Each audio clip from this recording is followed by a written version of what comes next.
नमस्कार मेरे प्यारे दर्शकों, मैं हूं शिखा महेश्वरी और मेरे YouTube चैनल में आप सभी दर्शकों का स्वागत है। आज मैं आपको एक ऐसे व्यक्ति से मिलवाना चाहती हूं जो कि अपने हिंदू धर्म से, अपने सनातन धर्म से बहुत ज़्यादा प्रेम करते हैं और हिंदू धर्म और जो वर्तमान समय है, इन दोनों को जोड़कर वो किस तरीके से अपनी एक फिलॉसफी डेवलप करते हैं, क्या विचारधारा है उनकी, और उन्हीं सब विचारधारा से हमारे जो भी प्रश्न उत्तर होते हैं वो बहुत अच्छे से उसको जवाब देते हैं। तो मैं चाहूँगी कि आप सब भी उनसे मिले और आप जानें कि हम अपने धर्म से अपने जीवन के उत्तर किस प्रकार पा सकते हैं। तो आइए उनका स्वागत करते हैं। नमस्कार शिखा जी, कैसे हैं?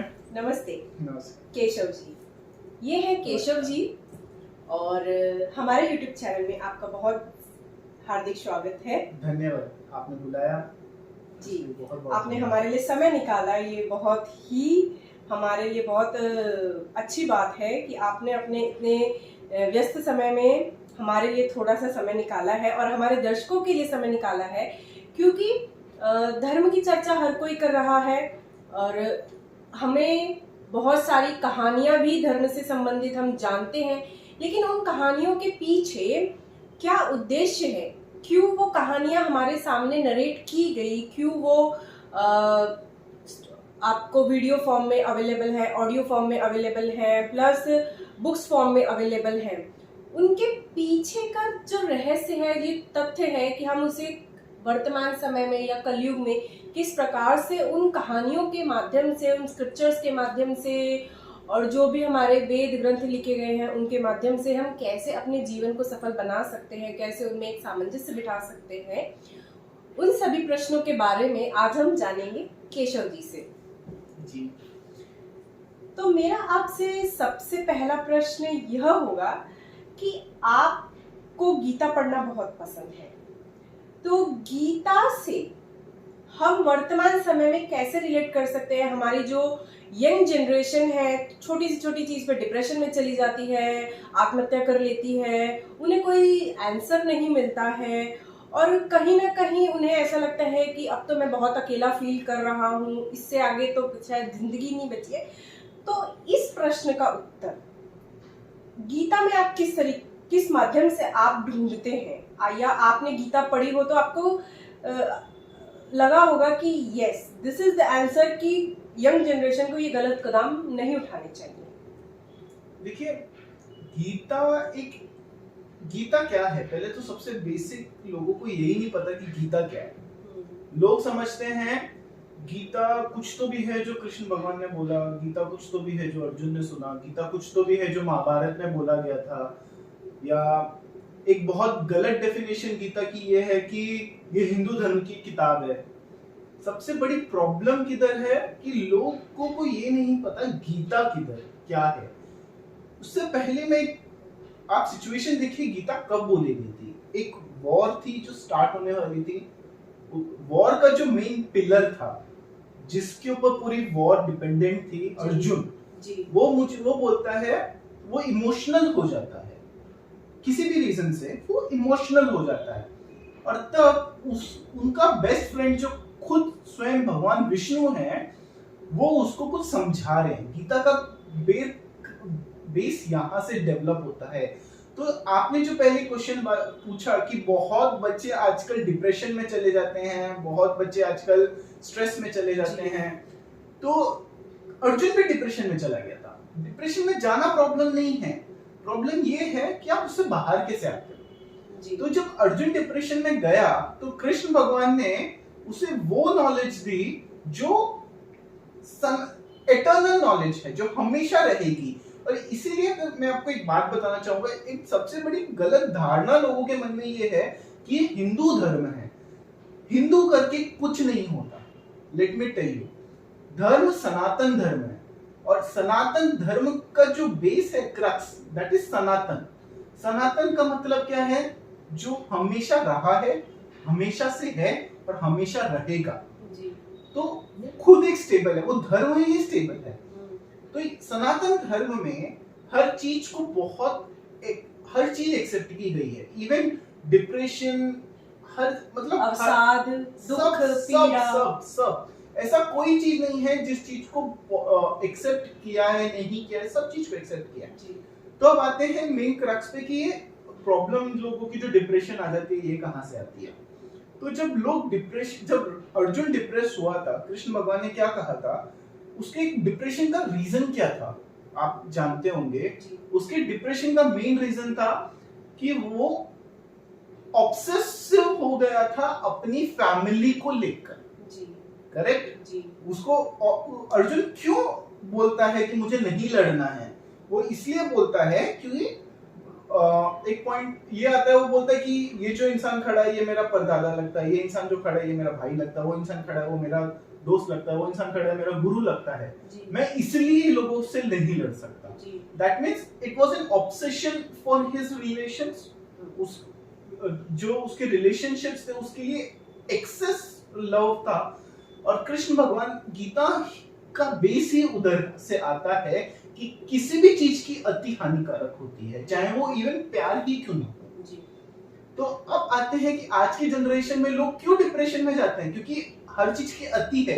एक लड़का लड़की प्यार करते हैं तो अति में प्यार करते हैं, अगर माँ अपने बच्चे को प्यार करती है तो अति में प्यार करती है। उसे ये नहीं समझता आज की जनरेशन को कि हर चीज की एक लिमिटेशन होती है प्यार करने की। आप बच्चे को सर पे नहीं चढ़ा सकते, कभी कभी उसे मारना भी पड़ता है। आप हमेशा ही नहीं मार सकते, कभी कभी उसे प्यार भी करना पड़ता है। जब हर चीज की अति होने लगती है तब इंसान डिप्रेशन में जाता है। और गीता का बेसिक क्रक्स यही है कि हर चीज, किसी भी चीज की अति हानिकारक होती है। तो आजकल आप बच्चों को देखेंगे तो कई बार क्या होता है, लोग ऑब्सेस्ड हो जाते हैं अपने पर्टिकुलर चीज के लिए। मुझे आईफोन चाहिए, आईफोन चाहिए, आईफोन चाहिए, मुझे ये चीज चाहिए, मेरे दोस्त के पास वो चीज है, मेरे पास ये चीज नहीं है। हर चीज के लिए ऑब्सेस हो जाते हैं। अब जब आप ऑब्सेस हो जाते हैं और आपको नहीं मिलेगी, गारंटी तो नहीं है मिलेगी नहीं मिलेगी, किसी भी चीज की दुनिया में गारंटी नहीं है, तब वो डिप्रेशन में चले जाता है। तो जो ऑब्सेशन है ना वो मेन रीजन है। तो मतलब आपका कहना ये है कि किसी भी चीज की अति, किसी भी चीज का ऑब्सेशन और किसी भी चीज के प्रति अति लगाव को खोने का जो डर होता है, कहीं ना कहीं हमारा डिप्रेशन उस चीज से जुड़ा होता है। क्योंकि हमें लगता है कि ये मुझे बहुत प्रिय है और ये चीज मुझसे अलग हो जाएगी, तो हम उस चीज के प्रति गलत कदम उठा लेते हैं। और कहीं ना कहीं हम देखते हैं कि बच्चे लोग को बहुत, अभी आप देखेंगे एग्जाम का दौर चल रहा है, तो बच्चे लोग को आकांक्षा होती है, महत्वाकांक्षा होती है कि मेरे 99 to 100% आने चाहिए। अगर वो उतने प्राप्त नहीं कर पाते हैं तो उनको ऐसे लगता है कि जीवन में कुछ बचा ही नहीं है अगर मेरे 99% नहीं आए हैं, और वो गलत कदम उठा लेते हैं। तो मैं सारे बच्चों से कहना चाहूंगी, चाहे जिंदगी की आपकी कोई भी परीक्षा हो, चाहे आप स्कूल की परीक्षा दे रहे हैं, एग्जाम्स की ये कॉलेज लेवल की दे रहे हैं, या किसी भी कॉम्पिटिटिव एग्जाम की तैयारी कर रहे हैं, अगर आपको इस साल अवसर नहीं मिल पाया है उस चीज को क्रैक करने के लिए, तो बिल्कुल निराश होने की जरूरत नहीं है, कोई कदम उठाने की जरूरत नहीं है। आप सिर्फ वापस मेहनत कीजिए, जहां आप 50% मेहनत कर रहे थे वहां 60% कीजिए और अपनी पढ़ाई पे ध्यान दीजिए, लेकिन आप कोई भी गलत कदम मत उठाइए। और ये चीज़ आपकी सिर्फ एग्जाम्स नहीं, ऑल ओवर लाइफ पे भी मैं कहना चाहूँगी कि लागू होता है कि आप हर चीज़ को बहुत अच्छे से एंजॉय करते हुए पढ़िए, किसी भी चीज़ का प्रेशर मत लीजिए, चाहे आपकी लाइफ का कोई भी अहम हिस्सा क्यों ना हो। आपने सही कहा शिखा जी। अब यही चीज को एक तरफ आगे लेके चलते हैं कि आपने कहा बच्चे बहुत ज्यादा प्रेशर लेते हैं 99%, 89% जो भी स्कोर के लिए। एक मैं आपको बात बताता हूँ, ये चीज एक लेवल पीछे भी जानी चाहिए। ये सिर्फ बच्चों की प्रॉब्लम नहीं है, ये उनके पेरेंट्स की भी प्रॉब्लम है। Even they are obsessed. मेरे बच्चे को अगर इतना नहीं आएगा तो मेरा भाई ये सोशल सर्कल में मेरा नाम खराब हो जाएगा। क्यों?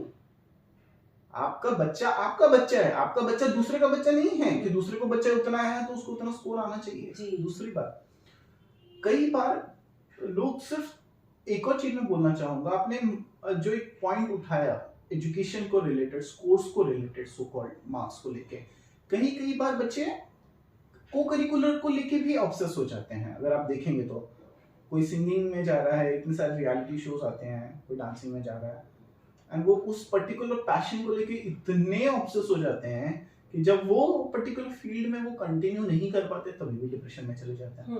इवन वो भी एक प्रॉब्लम है जी। तो लोगों को, जैसा आपने कहा, ये चीज रियलाइज करनी चाहिए, और ना ही सिर्फ स्टूडेंट्स को बट ऑल्सो पेरेंट्स को, कि over a period of time आपको वो चीज एंजॉय करनी है जी। वो चीज से आपकी लाइफ नहीं है, आपकी लाइफ है, इसलिए आप वो चीज एक्सपीरियंस कर रहे हैं। जब तक ये रहेगा, मुझे नहीं लगता अगर ये जैसे ये थॉट प्रोसेस रहे लोगों में तो कोई इश्यू आ सकता है। बिल्कुल। और आपसे मैं दूसरा प्रश्न पूछना चाहूंगी कि जो महाभारत का युद्ध हुआ, ऐसा कहा जाता है कि उसमें कुछ नियम बनाए गए थे एक रात्रि पहले, युद्ध प्रारंभ होने से एक रात्रि पहले, कौरव और पांडवों की सहमति से, और उस दौरान वहां पर स्वयं श्री कृष्ण भी उपस्थित थे, और धीरे धीरे उन नियमों का उल्लंघन होता गया और एक एक महावीर योद्धा उस युद्ध में उनका प्राणांत हो गया। तो मैं आपसे जानना चाहूंगी उन नियमों के बारे में, जो नियमों का उल्लंघन हुआ, उन नियमों के बारे में आप कुछ बताइए, और वो नियम हम वर्तमान समय में किस तरीके से यूज कर सकते हैं, किस तरीके से उनको फॉलो कर सकते हैं। देखिए, एक तो पहली बात, युद्ध के नियम एक रात पहले डिसाइड नहीं हुए थे। जैसा हमने कहा, हमारा धर्म सनातन है, तो जो आप अगर देखेंगे हमारे धर्म में हर चीज के बारे में कंसिडर किया गया है। इवन वॉर्स कैसे लड़नी चाहिए उसके बारे में भी पूरे के पूरे ग्रंथ हैं। तो युद्ध के नियम तो हमेशा से ही थे। आप देखेंगे तो रामायण में एक फेज आता है जहां पे राम भगवान रावण को बोलते हैं कि तुम नियम से लड़ना तो हम जैसे सभ्य लोगों की बात है, तुम जैसे लोग जो अधर्मी होते हैं, तुम तो वैसे भी कोई नियम नहीं पालते। तो युद्ध के नियम हमेशा से थे। तो पहली बात तो उधर। दूसरी बात, जो नियम वो लोगों ने डिसाइड किए थे वो ब्रॉडली वो पर्टिकुलर स्पेसिफिक वॉर को लेके किए गए थे।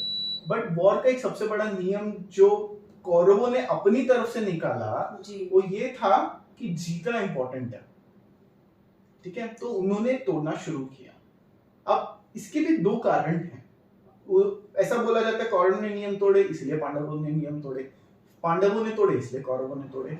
बट पहली बात, कौरवों से नियम क्यों टूटे, वो एक इंपॉर्टेंट समझने की बात है। देखिए, एक होती है नियति। आपकी नियति में जो लिखा है वो होना है, आप कितनी कोशिश कर लो, कितने ही नियम पालो। अगर आपने नियति क्या है, इसका आंसर आपको वापस गीता से ही मिलेगा। कृष्ण भगवान गीता में क्लियरली बोलते हैं कि मैं कभी किसी की नियति नहीं लिखता, मैं भगवान हूं लेकिन मैं किसी की नियति नहीं लिखता। इंसान अपनी नियति स्वयं लिखता है। तो आप जो लोग बोलते हैं हार्ड वर्क इंपॉर्टेंट है कि लक इंपॉर्टेंट है, ये बहुत बड़ी डिबेट रही है हमेशा, करेक्ट। प्रॉब्लम इज ये जो इक्वेशन है hard work plus luck is equals to success, इसमें एक बड़ा फैक्टर क्या है, हार्ड वर्क लक पे डिपेंड करता है और लक हार्ड वर्क पे डिपेंड करता है। अगर आप हार्ड वर्क करेंगे तो आपका लक अपने आप डेवलप होता जाएगा, ठीक है। तो अब आते हैं वॉर के लेके। तो नियम क्यों टूटे, क्योंकि उन लोगों की नियति थी वैसे मरने की, और कोई भी नियम नियति से ऊपर नहीं जा सकता। अब उनकी नियति क्यों थी वैसे मरने की, क्योंकि उनके कर्म वैसे थे। अब जैसे एक एग्जांपल लेते हैं जो सबसे ज्यादा टॉक्ड अबाउट है वॉर को लेके, वो है द्रोणाचार्य की डेथ। द्रोणाचार्य के केस में सब लोग बोलते हैं गलत हुआ सही हुआ, गलत हुआ सही हुआ, उसकी कोई गारंटी नहीं है, कोई बोल नहीं सकता सही है कि गलत हुआ। क्योंकि द्रोणाचार्य वैसे तो बहुत अच्छे थे, वो पांडवों से प्यार भी करते थे, सबसे केपेबल लीडर थे, सबसे केपेबल वॉरियर थे। बट फिर, और ये बात तो स्वयं कृष्ण भगवान महाभारत के युद्ध के दौरान बोलते हैं कि जब तक उनके हाथ में शस्त्र उनको कोई हरा नहीं सकता, मैं तक नहीं हरा सकता। पॉइंट इज द्रोणाचार्य की डेथ वैसे क्यों हुई, तो उसके लिए लोग बोलते हैं कि द्रोणाचार्य के साथ चीटिंग हुई थी, आप भी ये मानेंगे। लेकिन द्रोणाचार्य के साथ वो क्यों हुआ, क्योंकि उनकी नियति में लिखा था। उनकी नियति में वो क्यों लिखा था, क्योंकि द्रोणाचार्य ने कभी भी किसी की भी बात को, उन्होंने राज्य कार्य के चक्कर में अपने अंतरात्मा की बात दबा दी। लोग कई बार क्वेश्चन पूछते हैं कि हमें ये नहीं समझ में आता कि सही क्या है और गलत क्या है, वो पर्टिकुलर सिचुएशन में क्या करना सही बनता है। क्योंकि लॉजिकली स्पीकिंग हर किसी के हिसाब से हर किसी सिचुएशन में उनका कर्म क्या है, धर्म क्या है, सब बदल जाता है। लोग धर्म की व्याख्या अपने हिसाब से करते हैं, लेकिन असली धर्म कैसे पहचाने कि ये पर्टिकुलर सिचुएशन है, मुझे ये करना चाहिए, ये करना चाहिए। तब आता है आपकी अंतरात्मा। आपकी अंतरात्मा क्या बोलती है करने के लिए, वो आपका धर्म है।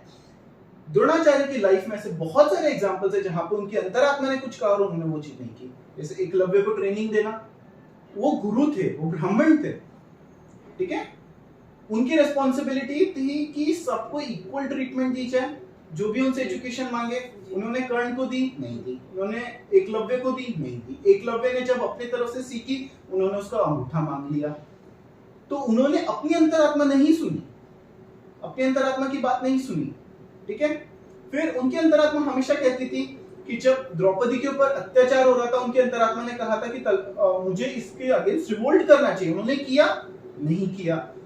उनकी अंतरात्मा कहती थी कि मुझे रिवोल्ट करना चाहिए कि भाई इन्होंने, पांडवों ने अपना पूरा टाइम वन में बिता लिया, तो उनका राज्य उनको वापस मिलना चाहिए, उसके लिए उनको वॉर करने की जरूरत नहीं पड़नी चाहिए। उन्होंने कुछ कहा, नहीं कहा। जब तुमने हमेशा अपनी अंतरात्मा की बात ठुकरानी शुरू कर दी ना, तो नियति ने भी तुम्हारी नियति वैसी लिख दी कि तुमको कभी अपनी अंतरात्मा की और सच्चाई की बात सुनाई नहीं देगी। इसीलिए जब युधिष्ठिर ने ये बोला कि हाथी मरा, अश्वत्थामा मर गया, लेकिन हाथी नहीं, हाथी मरा है, इंसान नहीं, वो सेकंड पार्ट उनको सुनाई नहीं दिया, क्योंकि नियति नहीं चाहती थी कि वो सुने। बताया तो उनको क्या ही था। लोग बोलते हैं उनको इसलिए सुनाई नहीं दिया क्योंकि आसपास में इतने बड़े ढोल नगाड़े ध्वनि बज रही थी। ऐसा नहीं होता। अगर आप कोशिश करें ना शिखा जी, बाहर कितना ही वॉइस चल रहा हो, अगर मैं आपसे बात कर रहा हूँ, बहुत लाउड वॉइस चल रही है, मैं अगर पूरे कंसंट्रेशन से अपना कान आपको दूं तो मुझे सुनाई तो देगा। या आपने भी एक्सपीरियंस किया होगा, ये आपके सारे लोग, मतलब आसपास में जितने भी लोग हैं वो भी ये ट्राई करके देख सकते हैं। मेरे दर्शक बिल्कुल ये ट्राई करना चाहेंगे, जरूर करेंगे। कि कोई इंसान आपसे बात कर रहा है, आप उसको प्रॉपर फोकस्ड करके सुनेंगे ना, उसकी बात सुनाई देगी, बट उनको नहीं सुनाई दी। क्यों? क्योंकि नियति नहीं, उनकी नियति में लिख दिया गया था कि जब असली में तुमको जरूरत होगी सुनने की, तब तुम नहीं सुन पाओ। तो मतलब जो गुरु द्रोण है, ऐसा माना जाता है कि जब युधिष्ठिर ने और सबने कहा कि अश्वत्थामा हता, मतलब अश्वत्थामा मारा गया, तो युधिष्ठिर के पास गए जानने के लिए क्योंकि युधिष्ठिर को धर्मराज युधिष्ठिर कहा जाता है क्योंकि वो हमेशा सत्य बोलते हैं। और उनसे पूछा जाता है कि अश्वत्थामा, क्या सच में मेरा बेटा मारा गया, क्या सच में अश्वत्थामा मारा गया? तो वो बोलते हैं कि अश्वत्थामा हतम, मतलब अश्वत्थामा मारा गया। उसके आगे वो बोलते हैं कि हाथी मारा गया, लेकिन गुरु द्रोण उसे सुन नहीं पाते हैं। तो यहाँ पर नियम का उल्लंघन नहीं हुआ है। युधिष्ठिर ने सच कहा था, लेकिन गुरु द्रोण उस सच को सुन नहीं पाए। और जब तक गुरु द्रोण के हाथ में शस्त्र रहते, उन्हें कोई मार नहीं पाता। और उन्होंने उन शस्त्रों को ये सुनकर त्याग दिया कि मेरा पुत्र मर गया, अब मैं क्या करूं। तो उन्होंने उन शस्त्रों को त्याग दिया, और जैसे उन्होंने शस्त्रों को त्यागा, वैसे ही धृष्टद्युम्न ने उनको पीछे से गर्दन काट के मार दिया। देखिए शिखा जी, कोई बात बोलता हूँ, गुरु द्रोण की दूसरी भी गलती थी जिस वजह से उनकी मृत्यु हुई। ये तो एक रीजन था। दूसरा रीजन, गुरु द्रोण वो टाइम पे लड़ रहे थे, यानी वो टाइम पे क्षत्रिय थे। दूसरी बात, वो कोई आम वॉरियर नहीं थे वो टाइम पे, वो सेनापति थे। वो एक पूरी की पूरी आर्मी को कमांड कर रहे थे। उनका एक डिसीजन आर्मी को जीतना या हराने पे डिसाइड कर सकता था। तो जब आप अपनी प्रोफेशनल ड्यूटीज में होते हैं ना शिखा जी, तो आपकी पर्सनल इमोशन, पर्सनल लाइफ कोई मैटर नहीं करती है। आपकी पर्सनल लाइफ में कितना ही प्रॉब्लम क्यों ना हो, जब आप एक पर्टिकुलर पोजीशन पे होते हैं, स्पेशली एक ऐसी पोजीशन पे जिसपे पूरी किसी की लाइफ डिपेंडेंट है, बहुत सारे लोगों की लाइफ डिपेंडेंट है, तो आपके personal opinion, personal emotions, personal life सब बाहर चली जाती हैं। तब आपको वो पर्टिकुलर पोजीशन को लेके चलना पड़ता है। अब जब उनको कितना सुनाई दिया, कितना नहीं सुनाई दिया, वो भी चलो एक बार को हम इग्नोर करते हैं। वो टाइम पे उनके लिए उनका कर्तव्य क्या था, जो श्री कृष्ण भगवान गीता में बोलते हैं कर्तव्य, कर्तव्य क्या होता है, जो आपकी वो पर्टिकुलर मोमेंट की रिस्पॉन्सिबिलिटी है एग्जीक्यूट करना, वो आपका कर्तव्य है। तो उस वक्त उनका कर्तव्य क्या था, अपनी आर्मी को लीड करना, मतलब अपनी सेना को लीड करना। करेक्ट, जो उन्होंने नहीं किया जी। जब उनका एक पर्सनल लॉस पता चला कि उनका बेटा मर गया, युद्ध में तो बहुत लोग के बेटे मरे गए, जी। लेकिन हर किसी ने तो अपना मेंटल बैलेंस नहीं खो दिया ना जी। वो टाइम पे उनकी रिस्पॉन्सिबिलिटी क्या थी, अपनी पर्सनल इमोशंस को साइड रखकर अपनी वॉर कंटिन्यू करना, अपनी टीम को लीड करना। उन्होंने वो नहीं किया, एक ये भी कारण था उनकी मृत्यु का। जी, मतलब आपके पर्सनल और प्रोफेशनल लाइफ दोनों में एक बैलेंस होना चाहिए। प्रोफेशनल लाइफ से आपकी पर्सनल लाइफ अफेक्ट नहीं होनी चाहिए और पर्सनल रीजंस की वजह से आपकी प्रोफेशनल लाइफ अफेक्ट नहीं होनी चाहिए। अभी इसमें ही एक और आगे लेके चलते हैं। इसमें जैसे आपने कहा कि आपके प्रोफेशनल लाइफ से आपकी पर्सनल लाइफ इंपैक्ट नहीं होना चाहिए, गुरु द्रोण की लाइफ एक बहुत बड़ा एग्जांपल है इसका। जी बिल्कुल। कि उनकी प्रोफेशनल लाइफ ये थी कि वो जो भी हस्तिनापुर का सिंहासन पे बैठेगा उसके मंत्री रहेंगे, उससे लॉयल रहेंगे, ये उनकी प्रोफेशनल लाइफ हो गई। लेकिन उनकी पर्सनल लाइफ भी थी, वो ये थी कि जो एक ह्यूमन की लाइफ होती है, इंसानियत की लाइफ होती है, अब हर बार आपको ये देखना पड़ता है कि which is more important, personal life या प्रोफेशनल लाइफ। प्रोफेशनल लाइफ आगे रहेगी, बट प्रोफेशनल लाइफ और ह्यूमैनिटी में ह्यूमैनिटी का पलड़ा भारी रहेगा। किसी भी लेडी के साथ दुष्कर्म हो रहा है आपके सामने, आप ये नहीं बोल सकते ना कि भाई मैं एक पर्टिकुलर पोजीशन पे बैठा हूं जिसकी रिक्वायरमेंट है कि मैं वो लेडी के साथ जो अन्याय हो रहा है वो होने दूं। चाहे आप कोई भी हो, तब ह्यूमैनिटी मैटर करती थी। बिल्कुल, जब द्रौपदी का चीरहरण हो रहा था और सभा में आप देखेंगे सारे बड़े बुजुर्ग बैठे थे, पूरा परिवार बैठा था, उसमें गुरु द्रोण भी वहां पे बैठे थे। देखिए मैं सॉरी मैं आपको इंटरप्ट कर रहा हूँ, यहाँ पे बात परिवार की है ही नहीं, यहाँ पे बात इंसानियत की है। और जब किसी लेडी के साथ, आज मैं ये बहुत ज्यादा स्ट्रांगली बोलना चाहूंगा, मैं चाहूंगा ये मैसेज लोगों तक जाए कि सनातन धर्म में लेडीज की जो रिस्पेक्ट है वो अल्टीमेट है। लेडीज की रिस्पेक्ट के सामने कोई धर्म, कोई नियम, कोई कानून, कोई बंधन मायने नहीं रखते। जी। जब आपको एक और मैं थोड़ा सा डाइवर्ट करूंगा टॉपिक, हमारा मुझे पता है मेन टॉपिक महाभारत था जी, थोड़ा सा मिल लीजिएगा। आप देखेंगे जब जालिंदर और शिव जी का युद्ध हो रहा था, विष्णु जी ने इंटरफेयर नहीं किया था उस वॉर में, लेकिन जब जालिंदर शिव जी का रूप लेके मौका पाके माँ पार्वती के कक्ष में चला गया और माँ पार्वती ने पहचान लिया था, वो भाग गया। जी। उसके बाद जब माँ पार्वती विष्णु जी के पास जाती हैं, तब वो बोलते हैं कि ये नहीं चलेगा, आप किसी स्त्री के साथ चीट नहीं कर सकते, आप उसकी मर्यादा को भंग नहीं कर सकते। तब वो बोलते हैं कि उसने जो पाप किया है ना, इसके सामने दुनिया का कोई नियम, कोई कानून, कोई कुछ नहीं चलेगा। जी। और वो फिर उसका रूप लेके उसकी पत्नी का व्रत भंग करते हैं, जिससे उसकी डेथ हो जाती है। अब जब भगवान विष्णु ने भी वो किया तो उनके ऊपर भी वो चीज लागू होती है, तो फिर वो पत्थर बन गए। तो ये जो क्रक्स है, लेडीज की जो रिस्पेक्ट है, वो अल्टीमेट है सनातन धर्म में। और ये चीज लोगों को समझ में आनी चाहिए कि आपकी बहन, बेटी, बहू, पोती, नाती, बाजू वाली, घर वाली, मतलब जो भी है, आपके ऑफिस में काम कर रहे हैं, आपकी कलीग हैं, आपकी बॉस है, आपके सबऑर्डिनेट हैं, आपके घर की मेड है, अगर वो लेडी है, उसकी रिस्पेक्ट अल्टीमेट है हिंदू धर्म में। यस, हमारे वेदों में भी कहा गया है, यत्र नारीस्तु पूज्यन्ते रमन्ते तत्र देवता, मतलब जहाँ पर नारी की पूजा होती है, नारी को पूजनीय माना जाता है, वहाँ पर स्वयं देवता भी विराजमान होते हैं। तो इस क्वेश्चन में मैं कहूँगी कि हमें बहुत सारे आंसर्स मिल गए हैं कि आपको हर व्यक्ति की रिस्पेक्ट करनी चाहिए, स्पेशली वुमेन्स की, और प्लस अपनी पर्सनल एंड प्रोफेशनल लाइफ में आपको एक बैलेंस बना के चलना चाहिए, ताकि आप दोनों लाइफ बहुत अच्छे से एंजॉय कर सकें। और गलत को गलत और सही को सही कहने की आप में हिम्मत होनी चाहिए कि गलत को आप गलत कह सके और सही को आप सही कह सके, और आप में इस चीज़ का डर नहीं रहे कि अगर मैंने प्रोफेशनल लाइफ या पर्सनल लाइफ में गलत को गलत है, सही को सही कह दिया तो मेरी ज़िंदगी खतरे में आ जाएगी। You have to voice, you have to say कि क्या गलत है और क्या सही है। देखिए शिखा जी, एक बात बताता हूँ लोगों को, ये बात आपने बहुत अच्छा पॉइंट निकाला यहाँ से, कि लोगों को एक डर होता है कि अगर मैंने ये किया तो मेरी पर्सनल प्रोफेशनल लाइफ खतरे में ना पड़ जाए। देखिए बात बहुत क्लियर है कि ये बात जो भगवान पे विश्वास रखते हैं वो लोग समझ पाएंगे। अगर आपने कभी किसी का गलत नहीं किया है, आपने हमेशा धर्म का साथ दिया है, आपने हमेशा सनातन धर्म के नियमों का पालन किया है, दुनिया की कोई भी ताकत आपको नीचे नहीं ला सकती। आपका समय ऊपर नीचे हो सकता है, बट आपको सपोर्ट देने वाला वो 4 हाथ वाला हमेशा खड़ा रहेगा। वो चतुर्भुजधारी के 4 हाथ इसीलिए हैं कि वो आपको पकड़ सके। बिल्कुल, ये बात तो गांठ बांधने लायक है कि आप अपने इन 2 हाथों से सत्कर्म कीजिए, ऊपर वाला आपको 4 क्या अनेकानेक हाथों से आपको हर चीज प्रदान कराएगा।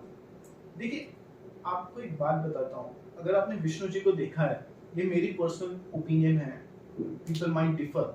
विष्णु जी के 4 हाथों में 4 चीजें होती हैं, शंख चक्र गदा पद्म। अब आप देखेंगे ना, ये चारों का एक मीनिंग है। अगर आप सनातन धर्म के जो 4 बेसिस हैं आप उसको फॉलो करते हैं, तो भगवान विष्णु का शंख अपने आप आपकी ध्वनि बनाएगा। अगर लोग आपकी गलती से, अगर आप भगवान पे विश्वास करते हो और गलती से इधर उधर हो जाते हैं, भगवान जी का गदा आपको सही रास्ते पे ले आएगा। आप सही रास्ते पे चल रहे हैं, कोई आपको परेशान करेगा तो उनका चक्र है आपकी सुरक्षा करने के लिए। और जब आपको कोई दिक्कत आएगी ना, तो उनका कमल है आपके पैरों के आगे आने के लिए, जो आपको प्रॉपर रास्ते पे सॉफ्टली रखने देगा। अब चाहे आप जलते हुए अंगारों पे भी पैर रख देंगे ना, वो भगवान का जो कमल है वो पहले आ जाएगा, जिससे आपके पैर न चल सके। बिल्कुल, ये बात तो एकदम सोने सी खरी आपने हमें बताई है, और मैं डेफिनेटली इस बात को अप्रिशिएट करना चाहूँगी क्योंकि मुझे भी ये चीज़ नहीं पता थी। मैं आपसे एक ये प्रश्न पूछना चाहूँगी कि दुर्योधन की जो मृत्यु हुई और जो द्रौपदी का अपमान किया गया पूरी सभा में, तो उस बारे में आप कुछ कहना चाहेंगे? जी देखिए, दुर्योधन की जो डेथ है बड़ी ट्रेजेडिक है। अगर आप देखेंगे तो दुर्योधन के सभी रिलेटिव्स मारे जाते हैं, apart from 3 to 4 people in his team जो बच जाते हैं। और दुर्योधन जब कहने के लिए तो वो सर्वश्रेष्ठ गदाधर होते हैं। आप अगर कुछ रात पहले भी जाएंगे तो दुर्योधन की माँ में इतनी शक्ति होती है कि वो उसका पूरा बॉडी वज्र की बना देती है, आयन की जो बोलते हैं। तो कृष्ण भगवान उस रास्ता निकालते हैं, उसको बोलते हैं कि भाई पत्ता लपेट के जाना, तो उसका सिर्फ ये हिस्सा ही, पेल्विक एरिया ही बचता है। द पॉइंट इज कि दुर्योधन के साथ जो हुआ वो कितना सही था कितना गलत था, ये बहुत बड़ा क्वेश्चन आता है। क्योंकि युद्ध के नियम तो अलग बात है, गदा युद्ध के नियम भी बोलते थे कि आप नाभि के नीचे प्रहार नहीं कर सकते, करेक्ट जी। तो जब गदा युद्ध होता है और भीम नाभि के नीचे उनकी जांघ पे वार करता है और उसकी जांघ तोड़ देता है, वो एक बहुत बड़ा लर्निंग फैक्टर है। वो जांघ टूटना सिर्फ वो दुर्योधन या महाभारत के लिए इंपॉर्टेंट नहीं है, वो आज की कलयुग के लिए इंपॉर्टेंट है।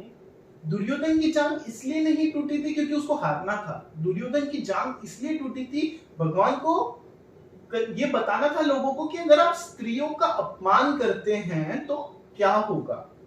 अगर आप किसी पराई स्त्री को बोलते हो आओ मेरी जंगा पे बैठो, ये इससे बड़ा अपमान क्या होगा एक स्त्री के लिए। पूरी सभा में बोला था। और सभा की बात नहीं है, आप अगर लोगों के सामने भी नहीं बोल रहे हैं, आप उसको 1-on-1 भी बोल रहे हैं, तो भी ये बहुत बड़ा अपमान है स्त्री का।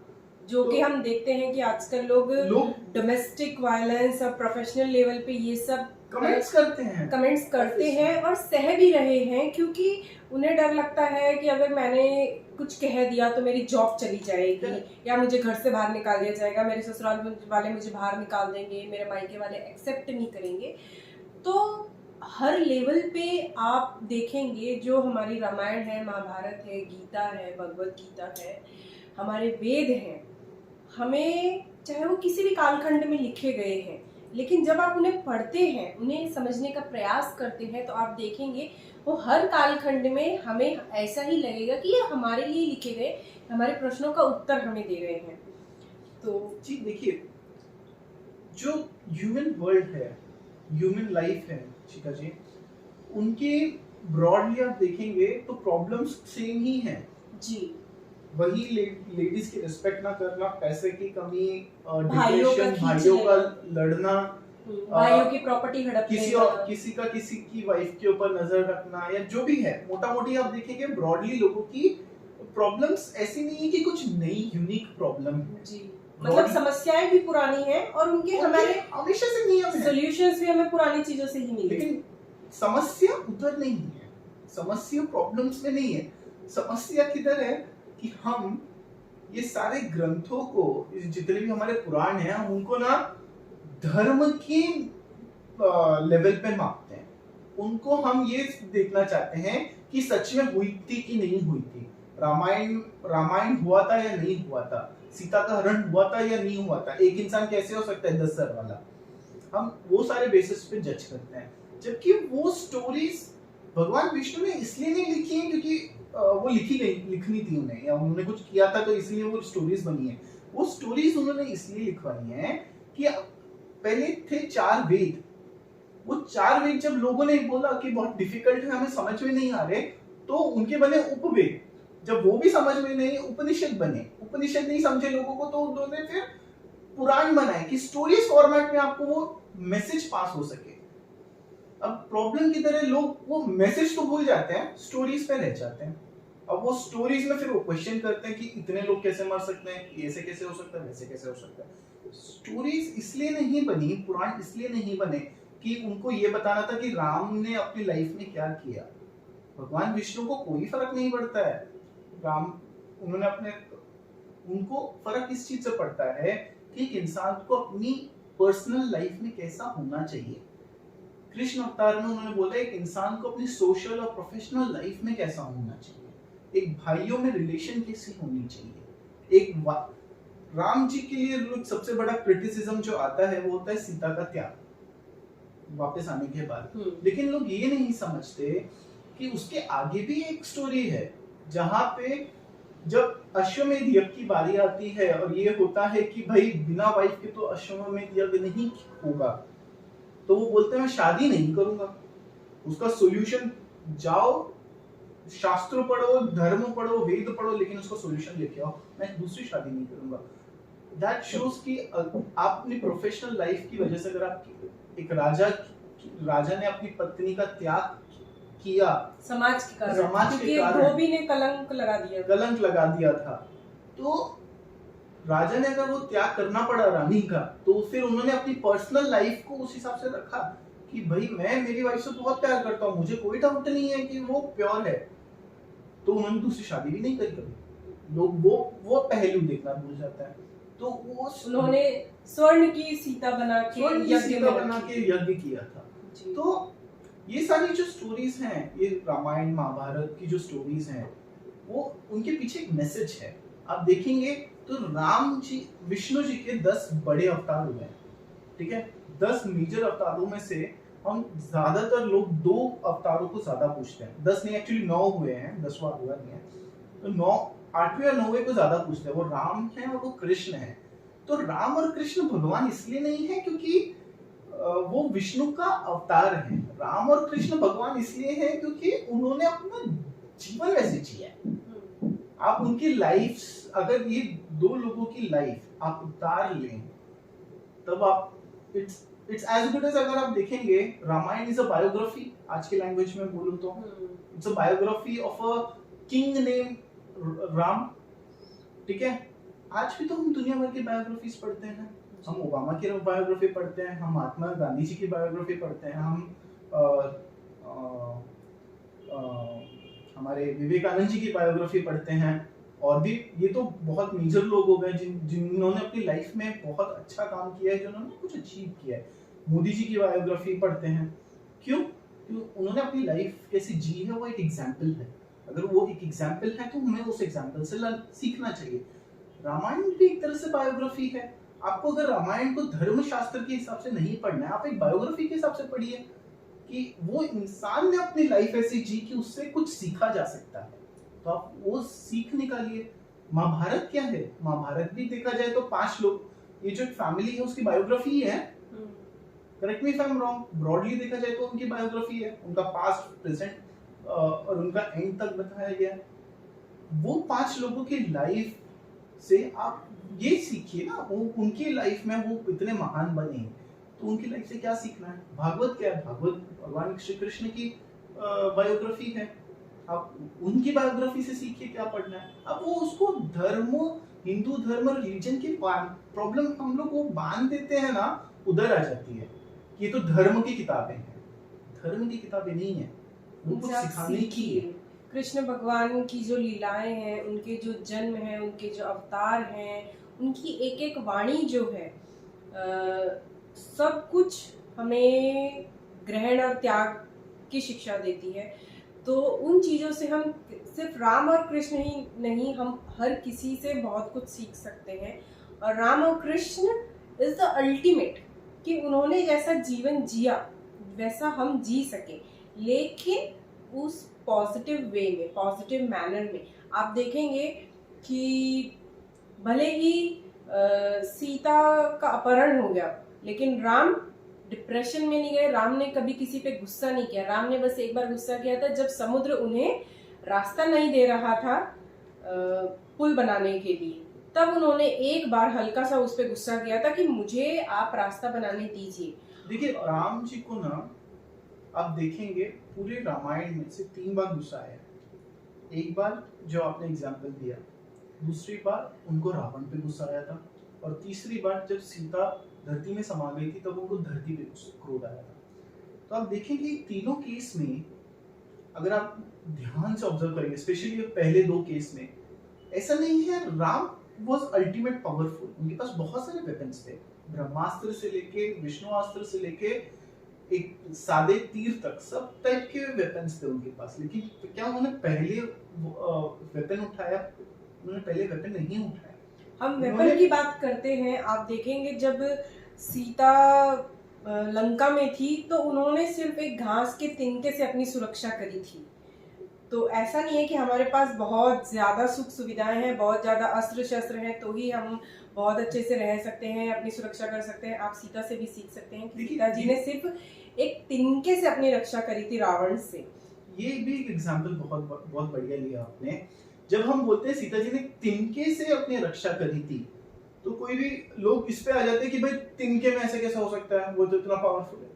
मैसेज ये नहीं है कि उन्होंने तिनका इस्तेमाल किया था कि क्या इस्तेमाल किया था। मैसेज ये है कि किसी भी आतताई एक फीमेल के लिए, जैसे आजकल फीमेल्स की सिक्योरिटी बहुत बड़ा रिस्क है, तो फीमेल्स के लिए ये मैसेज है कि आपको एक्स्ट्राऑर्डिनरी चीजों की जरूरत नहीं है। अपना, अगर आप उतने स्ट्रांग हैं, आप अवेयर हैं, आप केपेबल हैं, तो आपको किसी की जरूरत नहीं है अपने आप को सिक्योर करने के लिए। आप एक सिंपल से बेसिक नेसेसिटीज को भी यूज करके अपने आप को डिफेंड कर सकते हैं। आप रास्ते में जा रहे हैं, कोई आपको छेड़ रहा है, एक आप पर्टिकुलर पत्थर पड़ा है, आप वो पत्थर से भी अपने आप को डिफेंड कर सकते हैं। और अगर आप नहीं कर सकते हैं तो आपके हाथ में कोई AK-47 है तो भी आप नहीं कर सकते हैं।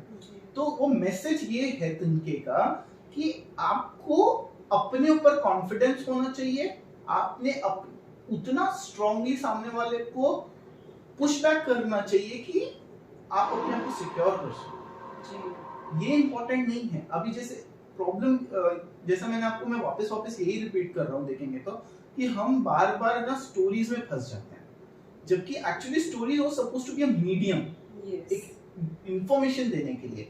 हम लोग वो मीडियम तो आगे चला गया, मिस हो गया, स्टोरीज में फंस गए, और फिर स्टोरीज में हम क्वेश्चन करना शुरू कर देते हैं, ये कैसे हुआ था, वो कैसे हुआ था। वो इम्पोर्टेंट नहीं है। वो भी इम्पोर्टेंट ये है कि रियलिटी क्या है, उसका मीनिंग क्या है। राम ने सीता के लिए अगर युद्ध किया था, उसका मीनिंग क्या है?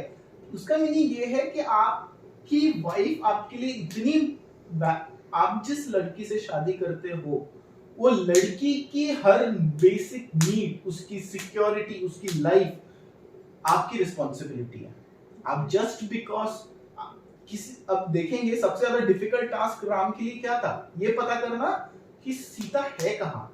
रावण को हराना डिफिकल्ट टास्क नहीं था, डिफिकल्ट टास्क ये था कि सीता, ये पता करना सीता किधर है, बट उन्होंने वो किया, करेक्ट।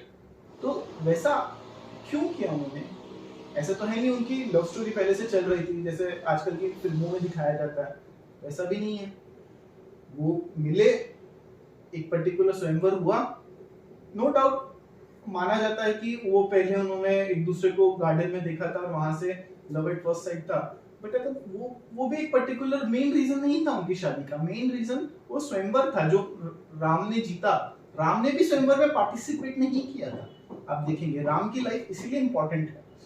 राम वो सीता को पसंद करते थे, बट उन्होंने पूरे स्वयंवर के दौरान एक बार भी नहीं बोला कि मुझे पार्टिसिपेट करना, करेक्ट। उनके गुरु उन्हें लेकर जब उनके गुरु उन्हें लेके आए थे, जब पूरा का पूरा सभी जितने राजाओं ने पार्टिसिपेट किया था वो धनुष हिला भी नहीं पाए, करेक्ट। और जब सीता जी के पिताजी ने बोला कि क्या इस धरती पे कोई नहीं है जो ये बोल सके, और लक्ष्मण जी चिढ़ गए, तभी भी राम ने नहीं बोला कि मुझे पार्टिसिपेट करना है। उन्होंने कब हाँ करी, जब विश्वामित्र जी जो उनके गुरु थे उन्होंने बोला कि राम अब तुम जाओ ये धनुष उठाने। मतलब गुरु आज्ञा सर्वोपरि थी उनके लिए। तो वो जो उनको मर्यादा पुरुषोत्तम इसलिए कहा जाता है, उन्हें पता है मेरी लिमिटेशंस कहाँ हैं,